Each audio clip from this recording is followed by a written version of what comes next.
عالسلامة. يحكي ولا امرأة عندها دويرة مخلفينها لها جدود،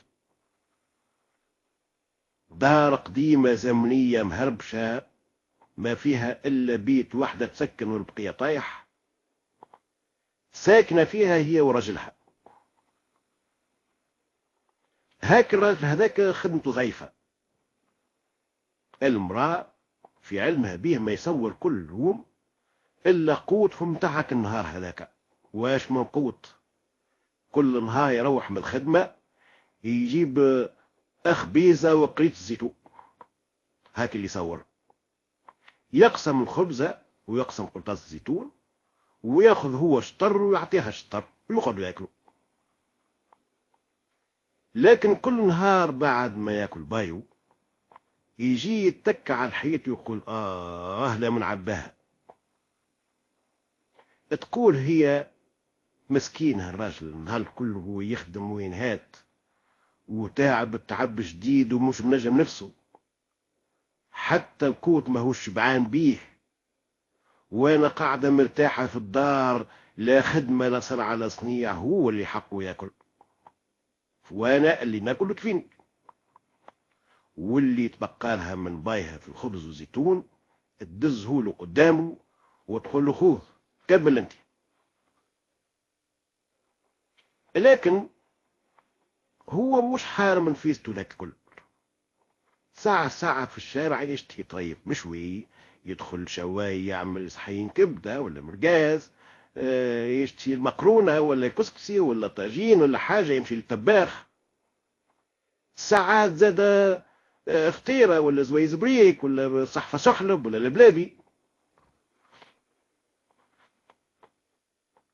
يبدأ قلنا وخينا كان ساعة ساعة ياكل حويلة في الشارع مش راب نفسه ناكل.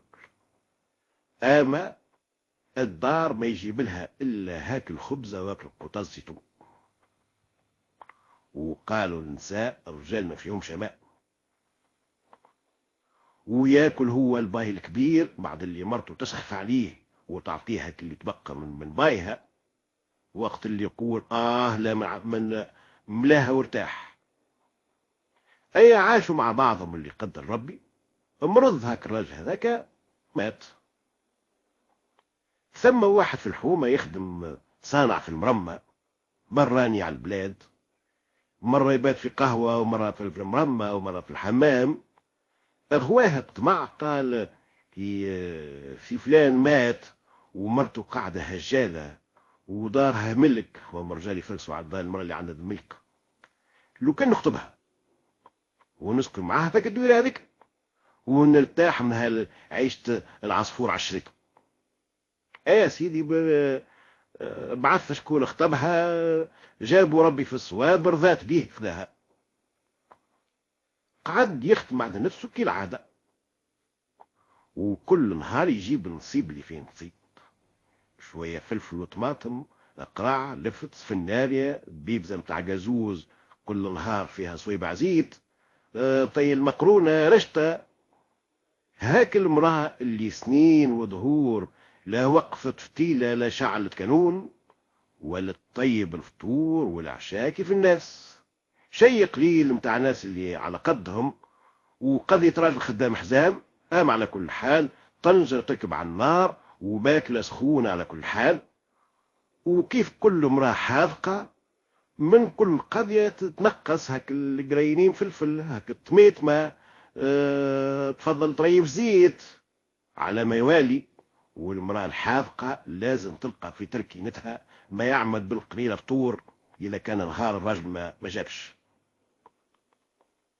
نهار مرض صبح رقد، قامت دارت في حواليها شوية منا وشوية منا وركب طرف صدر.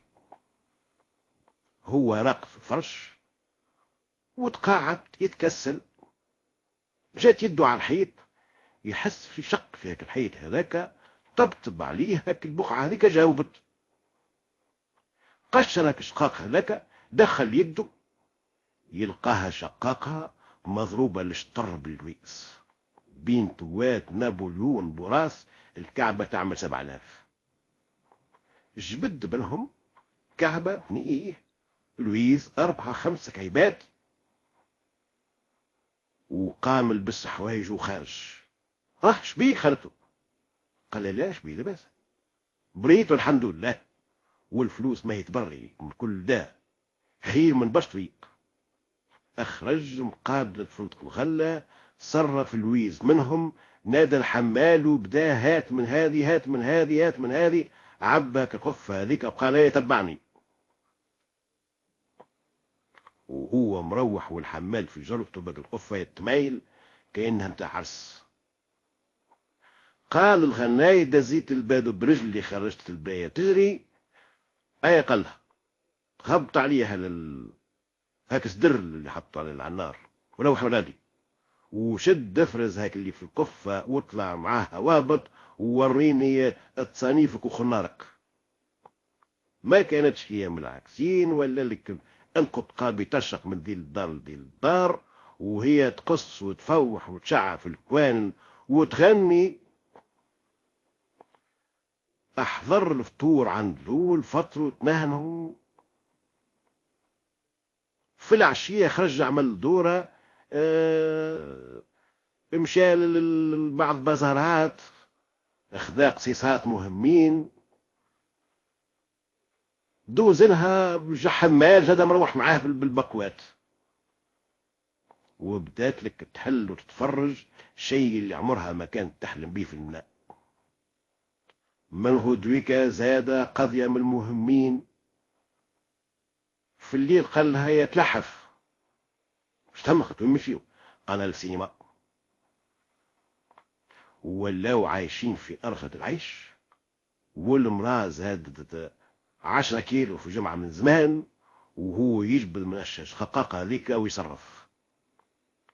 وكل مرة يزيد يزس مليح يلقى ما زال لو كان ياكل كما قال الرجل بالمغرفة وما يوفاش. نهار هو قاعد في البيت وهي دخلت عليه، تلقاه متكي على الحيط يقول لا من وفاها. مرة أخرى سمعته يقول فيها كلمة هذه، مرة أخرى في مرة أخرى، حتى أنا قالت بربي سامحني مش نجيك نشدة. قال يا عم، قالت له كان المرحوم ديما نسمع فيه يبدأ بقول لا من عباها، وانت تقول لا من وفاها. تو هو فهمته يحب يملك عيشته، كان قليل وديما جيعان، وانت كتشك تحطوا فيها ورجلين نجي الغلبة. قال لها لا، تتخيل نفسك ذكية وتفهم، وانت ما فهمت شيء. هذاك ما كانش يحب يملك رشه، اما اجا نوريك اش كان يحب يبلى. وقام وراها الشقاقة هذه، وجبد كمشة لويز منها صبها قدامها فجحها بها. قال له هو كان مخبي عليك السر هذايا، ويكنز ويقول يا قلة الصحة، وطالب على ربي يملاها الشقاقة هذه زعما. وانا نتفكر العزوزة الله يرحمها كانت تقول يعطيك وليدي مال لا سعيت ودار لا بنيت، وهذه الدار وهذا المال. ووقت اللي دعات المرحومة كان باب العرش محلول، وراجلك الأولاني كان عساس على رزقه، وحارمك وحارم نفسه باش أنا اليوم نجي ونتمتع بيه ونمتعك انت زادا. والرزق اللي هو اليوم حلال علينا محلل، كان الله يرحمه حرام عليه. حكاية الليلة وفات. شكرا، وتنساوش باش تعملوا تعليق إذا عجبتكم باشتراك في القناة.